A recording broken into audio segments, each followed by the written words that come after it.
আজ 25শে বৈশাখ। বিশ্ববরেণ্য সৌম্যকান্তের ছবির সামনে প্রদীপ জ্বলছে, তার কণ্ঠে রজনীগন্ধার মালা। এমনই একদিন স্কুলের অনুষ্ঠানে কবি তোমারই লেখা আবৃত্তি করে প্রথম স্থান অধিকার করেছিলাম। মাগো, আমায় ছুটি দিতে বল, সকাল থেকে পড়েছি যে মেলা, এখন আমি তোমার ঘরে বসে করব শুধু পড়া পড়া খেলা।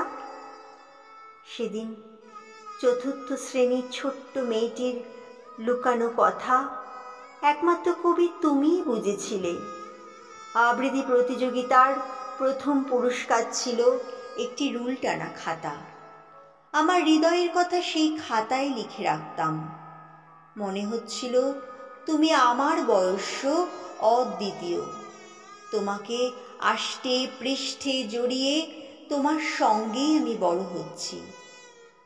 শ্রদ্ধায় তোমায় জানতে জানতে কৈশোর ছুঁয়ে ফেললাম।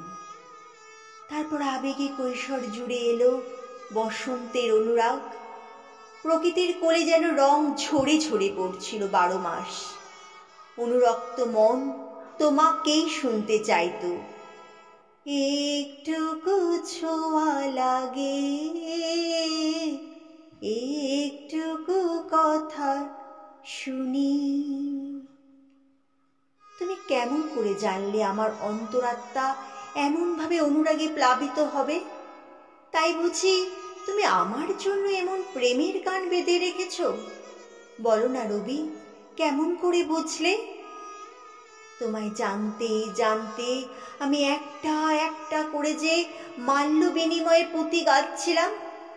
অকস্মাৎ বিশ্বাস ভঙ্গের ঝোড়ো হাওয়ায় আমার মনোরথের মাল্যডোর থেকে পুঁতি ছড়ে অবহেলিত হয়ে পথের ধুলায় লুটিয়ে পড়ল। নয়নের অশ্রু জলে সিক্ত হয়ে এলো অন্তরাত্মা। আপাত মস্তক নিষ্ক্রিয় হয়ে গেল, মনোজগৎ হলো চূর্ণ বিচূর্ণ। চলেছি অজানা দেশে। ভোরের সূর্যের কিরণ মাখা মুখমণ্ডল, উচ্চশির দৃপ্ত দৃষ্টি, নির্ভীক ব্যক্তিত্ব আমার দৃষ্টির সম্মুখে দণ্ডায়মান। তুমি বিশ্বকবি। আমার 2টি হস্তে তুলে দিলেন সঞ্চয়িতা গীতবিতান। পৃষ্ঠা উল্টাতে উল্টাতে আমার অশ্রুধারায় সঞ্চয়িতাও সিক্ত হলো। সম পরিমাণে বিভক্ত করে নিল আমার বেদনার ভার। পাতায় পাতায় মুক্তধারা। দেখিছ না ওগো সাহসিকা, ঝিকিমিকি বিদ্যুতের শিখা। মনে ভেবে দেখো তবে এ ঝড়ে কি বাধা রবে, করবি শেফালি মালিকা। আজিকার এমন ঝঞ্ঝায় নুপুর বাঁধে কি কেহ পায়? যদি আজ বৃষ্টি জল ধুয়ে দেয় নিরাল চল, গ্রামপথে যাবে কি লজ্জায়? হে গুরুদেব, আমায় ক্ষমা করো। তোমার ওজন আমার চিন্তার পরিমাপের ঊর্ধ্বে। তোমার অনন্ত সম উদার চিন্তা শক্তির নিকট আমার দুঃখ খণ্ড ক্ষুদ্র। আমি কেবল একটা বসন্ত হারিয়েছি।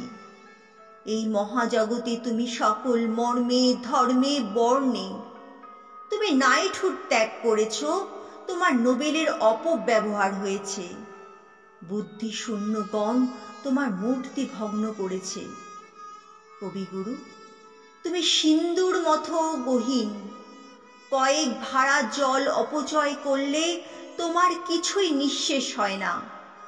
আপন বেগে তোমার ঢেউয়ের আনাগোনা। মোর বুদ্ধি ভ্রষ্ট হয়েছিল। যা কিছু সব আমার, সবই একান্ত আমার ভেবেছিলাম।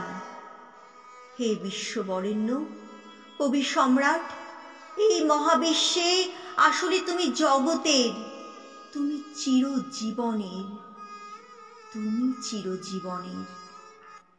প্রাণ ভরে তৃষা হরে মুড়ে আরো আরো আরো দাও প্রাণ, তবু ভুবনে তবু ভবনে মোরে আরো আরো আরো দাও স্থান।